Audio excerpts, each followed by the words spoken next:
Hello, hello, hello. Good morning. Good morning.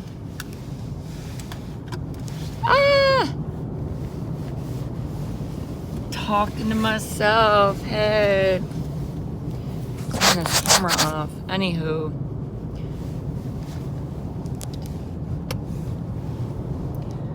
Got my little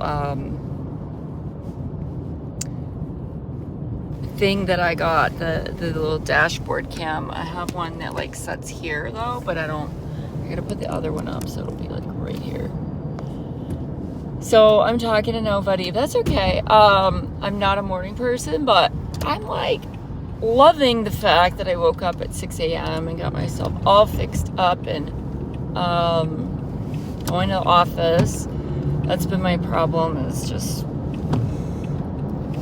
too much like working at home. It's not good.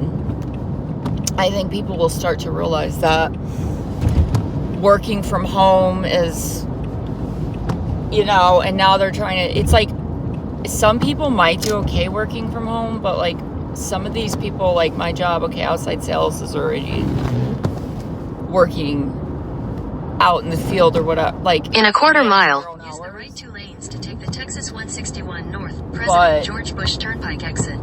When you have other people that are not working from home, then all of a sudden they switch to working from home and they can juggle like when they do stuff. Use the right 2 lanes. You can tell. I don't think it's that productive. Then keep left at the fork. But that's like a big selling point now. But none of that's gonna matter because the jobs.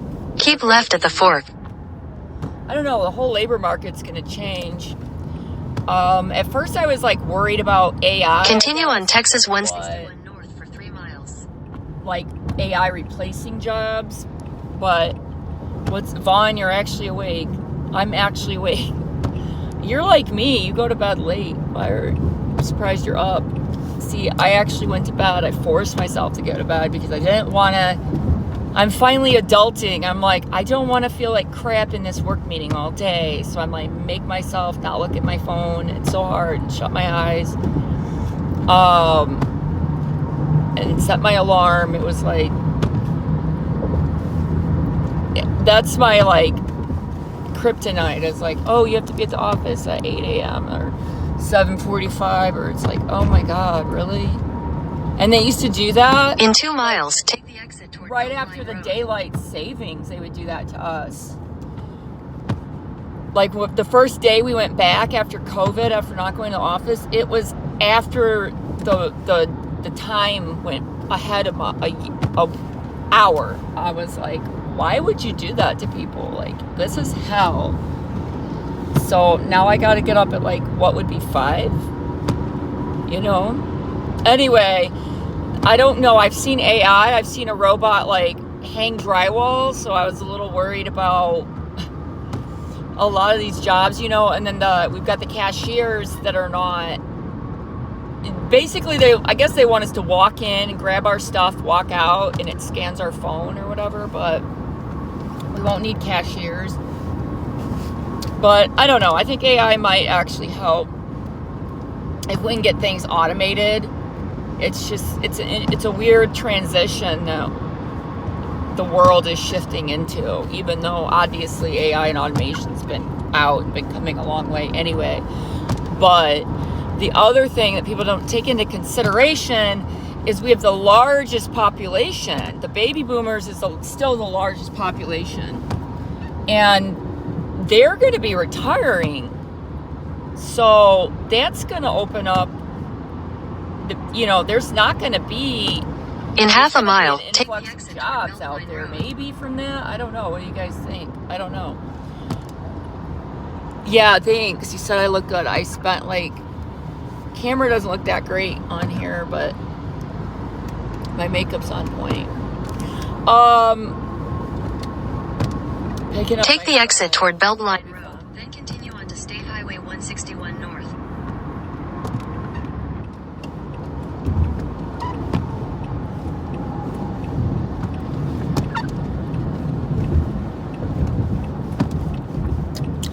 So I don't know. Will there be less jobs? Maybe. maybe it's weird because we've got the borders are being, I think that's being done on purpose to get more people in here. It's interesting because I was watching a documentary about that, saying that the people, it's not good. Continue on State Highway 161 North for 3 miles. Because what happens is they lose their best people and they can never get ahead. Their best individuals will leave if given an opportunity. So we're actually screwing over like third world countries. Go figure.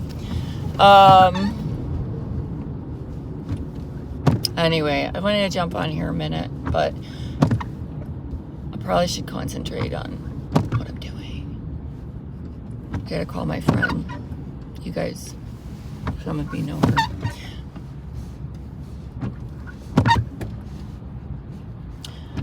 Tell her well, what does the GPS say?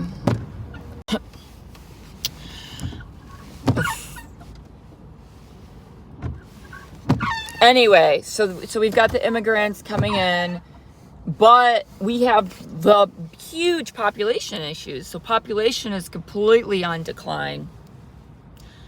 People are not having as many kids. A lot of that, they'll say, oh, Planned Parenthood, right? You're planning it with what? Abortion, and don't even get me on that topic. That's a whole other, like, thing that I can't wrap my head around why society would normalize that. But again, lots of propaganda out there. Lots of it. Crazy though, when you step out of the system and you're like, wow, we really are being spoon-fed like lots of information. Why do we think like that? What, like, but you got the younger generation. You got, like, and they're pretty girls. These pretty girls, they're all over YouTube, freezing their eggs or injecting their stomachs with, like, whatever to try to make their eggs better. And then they're, like, they're paying money to freeze their eggs in fear that they will not be able to, like, have their, career and go to college and find a guy all in time, to have babies. So, yeah. So people are having less babies and they're waiting longer, which I don't recommend. Okay, pregnancy is not a cakewalk, and raising kids isn't either. And there's a reason why we were supposed to do it when we were younger, just saying. And I didn't have kids till 30. The first one was 30, but when I hit like 28, I was thinking about my biological clock. And I was like, I'm almost 30 years old. How am I going to have a baby, right? So that's kind of why I ended up getting myself pregnant. But I got pregnant at, 29, had a baby at, you just don't have a lot of time. And it takes a while to get pregnant. Okay, so then I have a baby at 30, I turned 30. 2 months later, boom, I've got my first kid, But had I done that now, I'd have a 20-year-old if I did that when I was 20 years old.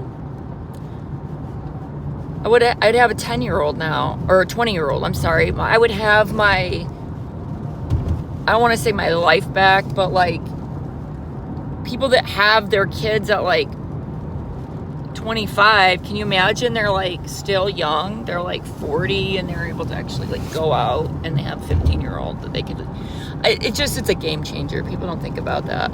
The reason for the open border is you're not getting any volunteers for the military. Oh, okay. Yeah, I think it's a lot of things, including, the military. What are they going to do? You've like emasculated men, made them all effeminate, and this generation's, I don't know. They've been like really groomed to be a certain kind of way, and it's very interesting to see like society like shift right in front of our eyes, and things that we've done as a society that hasn't even like we haven't even seen the scientific journals on the results aren't even in yet of what it was to start giving like young kids stimulants and, you know, with ADHD. Oh yeah, let's pump our kids full of stimulants. All of it's nuts. And I've fallen into the system. So I'm not from a place of like, oh, I'm better than you. Like I've fallen into some of those traps as well. And you look back and you're like, what the hell? Why is it like this? And what are the repercussions of us being like this? But yeah, so we've got slowing birth rate. We have less masculine men. We have an aging population, the baby boomers, coming out of the workforce. And so I don't like the open borders and like